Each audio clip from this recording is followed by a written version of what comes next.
Depuis de nombreuses années, elle organise des séjours un peu partout dans l'Hexagone et notamment dans le département des Vosges. L'association des éclaireuses et éclaireurs de France était donc de retour cet été sur les hauteurs de Saint-Étienne-lès-Remiremont pour 3 semaines de vacances, mais des vacances adaptées.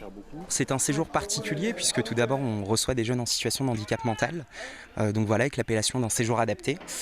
C'est des jeunes qui vont du coup avoir des spécificités liées à leur handicap, notamment des besoins d'accompagnement un peu plus importants et des besoins notamment en motricité. Donc on va travailler autour de tous ces éléments-là pour faire en sorte qu'ils puissent non pas s'adapter au séjour, mais que le séjour s'adapte à eux. Les enfants ont ainsi participé à différentes activités, surmontant leur handicap, des troubles du comportement ou autistiques, et leur timidité pour vivre en groupe pendant 3 semaines et parfois même répondre aux questions des journalistes. On est allé à la piscine, à la plage, se promener. Chloé, est-ce que tu étais déjà partie en vacances toi avant ? Non. Et là, donc c'est la première fois que tu pars en vacances ? Oui. Et qu'est-ce que tu en penses ? C'est trop génial. Et tu t'es fait des copains ici ? Oui, Et c'était comment alors de se faire des copains ici ? très très bien. Comme Brian, Chloé et Solane, 26 enfants de 9 à 14 ans venus de toute la France ont participé au séjour, accompagnés par 9 animateurs.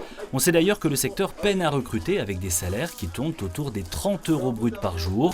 Le nombre de jeunes qui passent aujourd'hui le BAFA, le brevet d'aptitude, est en chute libre. Quand on passe des entretiens avec les animateurs, on leur demande déjà, on leur parle du salaire parce qu'on a besoin d'être honnête avec eux, et on leur parle aussi du handicap, qu'est-ce que c'est, qu'est-ce qui peut se passer aussi sur un séjour handicapé. Et effectivement, il y en a beaucoup qui nous ont dit aussi lors des entretiens que ça pouvait aussi leur faire un peu peur, quoi.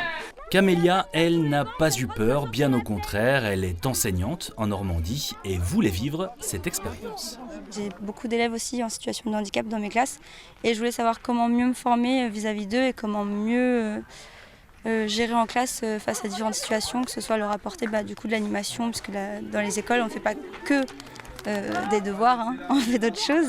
Et donc que ce soit vraiment mieux les comprendre en fait. Et donc ce séjour me permet de le faire et de mieux travailler avec eux pour mes prochaines expériences. Celle-ci d'expérience touche à sa fin, mais les enfants comme les animateurs devraient se souvenir longtemps de cette colo dans les Vosges.